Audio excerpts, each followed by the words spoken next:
আরে মনা কোটে চড়ি যাস ভাই করে যাবো ক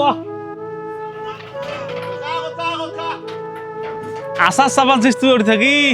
আমি জানি আপনারা সবাই বাচ্চাদের খুবই পছন্দ করেন এবং বাচ্চাদেরকে আমরা যা শিখাই তারা কিন্তু তাই শিখে। এই বাচ্চাটিকে দেখতেছেন, সে তার পরিবারের সদস্যদের সঙ্গে বোঝা মাথায় নিয়ে যাচ্ছে।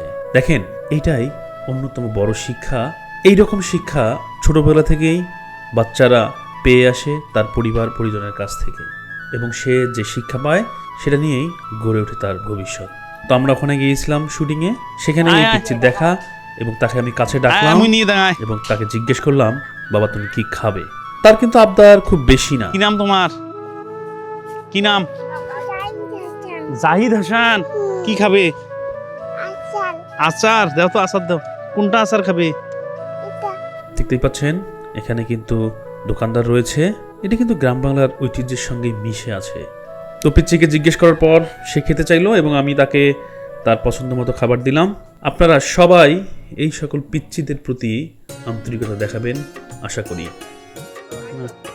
বাড়ি বড় ভিটে চিনবেন না, একটা টিম নিয়ে যাবে গায়ে।